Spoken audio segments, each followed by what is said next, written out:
folks. This is Becca, and add in Pat Kaufman here in a second. It's like we're getting Pat on board. Hi, Pat. Hey, hi. Get myself organized. Welcome. I'm getting a little bit better at getting us queued up here. So happy Earth Day, Pat. Happy Earth Day, Becca. Happy Earth Day, everybody. It's pretty exciting to be actually doing Ask Evelyn on the 50th anniversary of Earth Day, which is pretty great. It's a bummer that we're home and we're not all together. It'd be great to be out in the community. We had planned, you guys, we had planned probably a half dozen different outreach locations today and this week, right? Absolutely. We were going to be at stores, we were going to be out at libraries, we're going to be out in the community doing our tabling, handing out stickers and posters and materials and all those fun things. But here we are, all together apart. But exactly. I mean, it's kind of it's a good way to think about, like, we actually are all really in this together. We're apart, but all of us have an impact, right? So it's awesome to come to you guys on Instagram Live today. So again, this is our third installment of Ask Evelyn, where we help get everything sorted for you guys. We're going to talk about your questions about garbage, compost, and recycling. And we've got two really good questions today. One is about ordering to-go food and how to reduce your waste in the time of COVID. And also, I'm sure a lot of us have been seeing a lot more waste since we're all at home now, and how to still make some small changes to reduce that, and then what we can do with extra stuff. So if you guys have any questions, feel free to either put it in the comments or direct message us, or of course, over email, askevelyn@seattle.gov. So Pat, you want to kick us off? Yeah, so that first question is about the idea of single-use material, and on the day of COVID, in this time when we have so many take-home meals, home delivery of meals and such, how can we still reduce waste? And it is a little harder these days. It's a lot more difficult. The time of going to your favorite restaurant and maybe bringing your own reusable container or something like that it's not working right now. So there are a couple smaller things you can still do. Obviously, your entree, your main food, is going to very likely come in a single-use container, a clamshell or a fold-top container or something like that. But you can often click on a DoorDash or Grubhub or something like that. You can click the "Do not need utensils" button, and some have it the other way around, where you have to click to get them. So sometimes it's the default. But the different meal delivery programs have different models, and you can often go in there and unclick the provision of paper napkin, single-use utensils, even condiments, even like the ketchup or tartar, those kinds of things. You can say, no, thank you, I don't need that. I'll just take the meal, Okay. So that's one good thing on the meal delivery. Which is kind of nice. I mean, we are, a lot of times before, when we were getting food to go, we weren't necessarily going home where we would have utensils and napkins and all that stuff. But for good or for bad, that's where you're eating your meal. You're eating it at home. Where you already have that stuff. It gives us this opportunity to raise this point. Like, it's always been the case that you can unclick utensils and such, but it hasn't been, certainly it was on the rise. The meal delivery programs and such, it was becoming more and more of a norm for a lot of folks to get food delivery in that way. But to be able to go into the screen and go into your account and maybe change your default or whatever, so you don't always get these, and then the other thing about those utensils, now, if they do show up, if they happen to arrive with a meal, they are very reusable. That's true. Let's not. I have a bag of spoons and forks in the glove box of the car because they're totally reusable. I don't need to ask for a fork when we happen to be out and about and getting a bite to eat. We can all reuse our plastic forks, or even compostable forks are very reusable if you give them a rinse and a wash. Okay. I have noticed too, when we're going out to the grocery stores, a lot of stores are not allowing reusable bags, which absolutely makes a ton of sense, right? Yeah. So, and I know as the commercial program outreach person, what's going on with that? We want to make sure everybody's safe. We're not bringing reusable bags, but I know that there's been some conversations in the background to make sure that everybody's being supported, both the grocery store and the restaurant operators, as well as all of us as customers. Absolutely. Safety is number one for all of us. It always is. Whether it's food packaging or any of these efforts we have in waste reduction. So with the grocery store industry, early on in the coronavirus, process, we had a dialogue with them about the reusable bag use and their concerns about that, and then the provision or the allowance of using the plastic bags in this time frame. So the key is that some grocery stores are going to have different policies. Some grocery Okay. stores will say, none allowed. We don't want you to use them. We don't want them Sure. up here at the checkout island. We don't want them in the space. Other Sure. stores are like, look, you can bring them, but you got to do the bagging yourself. Sure. So we try and, make customers aware of that, like bringing it up in this venue. But the idea of it's still a good idea to bring your bags and see if the store that you're visiting is okay with that, and then you can just bag your own groceries and reduce those bags. If they are saying no, thank you, we don't want that, then you have to go with the flow and use whatever's safe, Sure. because it's really a store policy level decision at this point, and the city Okay. has kind of pressed pause on the whole compliance issue of bags and plastic bags and paper bags and whatever each store wants to do to keep their staff safe, whatever they've talked about with their staff. Any of these sort of this period of the virus that we want to make sure to address. Okay, that makes a lot of sense. So it's kind of the small steps. So, you're Yeah, getting to go food. I think some small things that you can do. And I didn't know that when you get like you're on, DoorDash or Grubhub or anything that you can select to not have the utensils. That's kind of right. a cool feature. I didn't realize that was something. That's something we can do well beyond, this time of COVID, Yeah, right? So that's kind of a nice way to practice a new thing. And then, it's really good to hear that, we're focused on making sure that people are safe and that the stores are comfortable, the people that work there are comfortable, that everybody that's going out to buy their groceries is comfortable as well. So that's really good to know.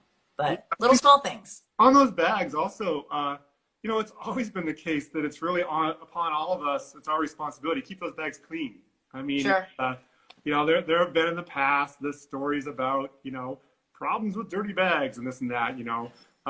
This is a real understood concern at this time.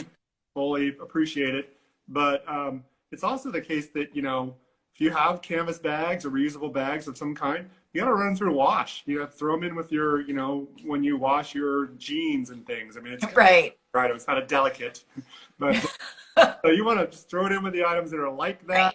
Just let them hang dry if you can. Don't have to because and also run them with something to make sure that the color's safe. We actually got a bag from one of the grocery stores not too long ago. Had a bright blue handle on it, the fabric canvas. Man, that thing bled into everything. All the other bags have a little blue streak on them now. That's all right. Anyway, That's all right. you just have to be Okay. smart as a laundry, on point when you're doing laundry. You got to think about these new bags sometimes. Totally. All right. So question 2, kind of similarly, I have Grace wrote in and said, I have a lot more stuff at home that I'm noticing is going into Oh, my recycling and my garbage. Are there any ways that I could deal with reducing my waste? And if I do have extra stuff like garbage or recycling or compost, how do I put that out and make sure that everybody is safe? So I think Grace brings up a really good point. mhm, Again, we're all home. Everybody's home. right. So you're really noticing all the things that you are producing as far as waste, right? Everything that comes into your house, the only place to get rid of it is in your house. So I'm seeing the same thing at my house, Pat. I'm sure you're seeing the same thing at your house. It's like every container, every bit of packaging, every food scrap, everything, you have to kind of figure out how to deal with that. So I think what I've noticed is when I've gone to the grocery store to go and buy things, I tend to buy things in a larger amount. So an Mhm. example is my kids really like yogurt. And so I used to buy kind of a big-ish container of yogurt, but I still had quite a few of those, maybe like a quart size thing, right? And I have a whole stack of those right now. But what I found is that I can even buy a larger tub of yogurt because I'm home. I'm just dishing it out into a bowl. And that just means one less plastic container.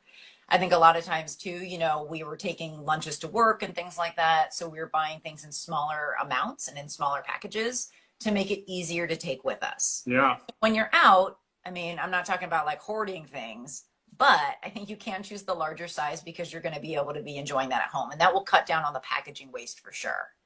Food waste. I wish we had Veronica Fincher with us who does food waste prevention because she would have so many tips and tricks. But let me tell you, I am eating just about everything in my refrigerator. I've had a lot of leftover surprise lunches where everything kind of goes on a plate and I eat it together. But you can definitely check out Love Food Stop Waste for some really good resources on how to use leftovers and do some meal planning since we're not going out to the store whenever we would like. We're trying to minimize and just go out when we need to. That's another really good thing to look at. But again, so small things by a larger size, it's easier. We're going to be home. You don't need it for convenience. So that's one thing that you can do. And then figure out ways to use all of the things that you've purchased. So you're not Yeah. producing a bunch of food waste. Oh, that's like the top thing for sure. Every time we give recycle talks, and then we go and meet with a work group or a school group or any kind of group, and people say, "Well, how much peanut butter needs to be out of the jar before I go?" Right. And my answer is all of it. Bought the peanut butter to eat. Get a spatula and clean it out. If you have to lick the spatula, whatever. I mean, like I'm kind of tight, with finance. So I'm more into like using all the product that you purchase. Right. So that's one thing that you can do, and then figure out ways to use all of the things that you've purchased. So you're not Yeah. producing a bunch of food waste. Oh, that's like the top thing for sure. Every time we give recycle talks, and then we go and meet with a work group or a school group or any kind of group, and people say, "Well, how much peanut butter needs to be out of the jar before I go?" Right. And my answer is all of it. Bought the peanut butter to eat. Get a spatula and clean it out. If you have to lick the spatula, whatever. I mean, like I'm kind of tight, with finance. So I'm more into like using all the product that you purchase. Right. So that is like first of all, even leftovers. Like, of course, in my household, I'm the last one like on the list, or to eat something. Um, so very little food waste is the goal, right? Yeah. And we all have, preferences, or we're all like, sometimes like, I just don't feel like eating that right now. But you want Yeah. to be thoughtful about your resources, right? Go ahead and finish up all of your, clean plate club, that kind of thing. Those are things. But yeah, if it is an item that you can, buy in bulk, and whereas we were, like you say, I mean, I have done it myself, where you're purchasing certain portion sizes for lunches. Right. We're eating out of the fridge right now, so we're not buying the portion size container items. And even if we were still going to work, there's all these little kind of containers one can get to invest in, to say like, okay, if I buy this, then that means I can buy my yogurt in the big quart tub and just scoop out a little bit every day. And it's the same amount of yogurt I would have eaten, Right. but my portions are, cost conscious and environmentally conscious as well. So it's a thoughtful way to do it. Uh, Totally. Also, there's the reuse of jars, as we've talked about, just being able to take and buy bulk. Like we buy our almonds bulk in the bulk food aisle, and then I just take them home and put them in the jar, because then it's easy. It's kind of, I actually enjoy, like I enjoy carrying a canvas bag much more than a plastic bag. Just the feel thing. And the same thing, like I enjoy eating nuts out of a jar now. It's kind of my thing. I pop it open and pour out a few and put the lid back on, and you just kind of, it's a better, you know. You get used to things. So we are going to talk about a couple of little, Pat shared with you guys a couple of different things that he's done, and we've got a couple of things for show and tell too, about little tips and tricks that we've done to reduce our waste at home. But I wanted to get to the second part of Grace's question really Okay. quickly, All right. which is what to do if you do have extra stuff, right? A lot of us have been over the years kind of getting smaller garbage carts. And so now that we're home, all of that garbage that maybe we were taking to work, our kids were taking to school, is now being disposed of at home. So what we often refer to as extras. So it's extra garbage. You can certainly put those things out for collection if you were in a single family home. So for garbage, what you would do is you would put it in a plastic bag and put it out next to your cart. And we'll pick it up on collection day. There is a fee with that.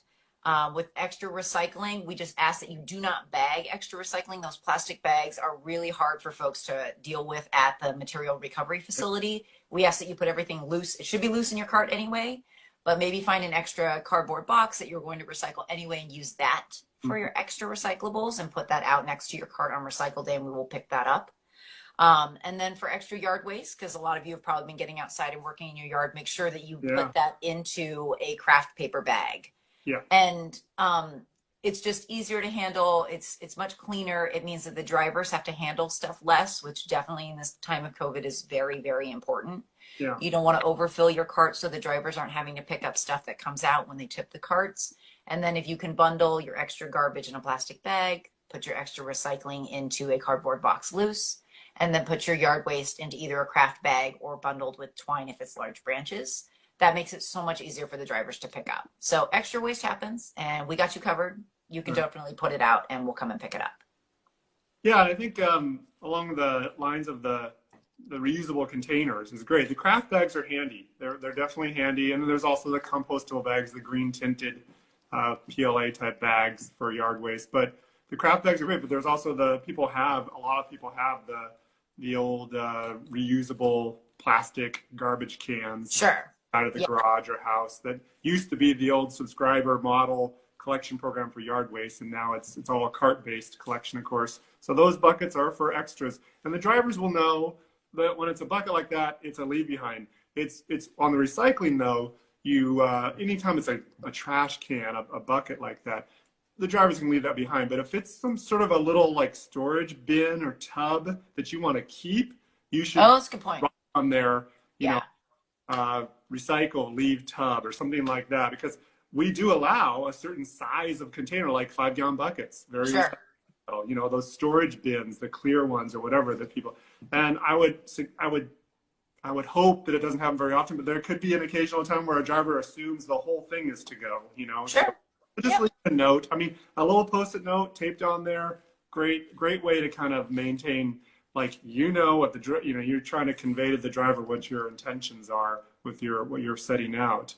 And then if you don't have to put things out now, you can kind of hold things back for a while. I know that all of the service providers, the frontline employees, like our drivers, like our collection drivers, really don't need to see at this time a whole bunch of extras. Right. Yeah, absolutely. We all hold back. We've done a lot of yard work at our house, but we're trying to fit as much as we can on the cart and then just holding back, Sure. a couple of paper bags of material and trimmings in the shed just to kind of meter it out, Yeah.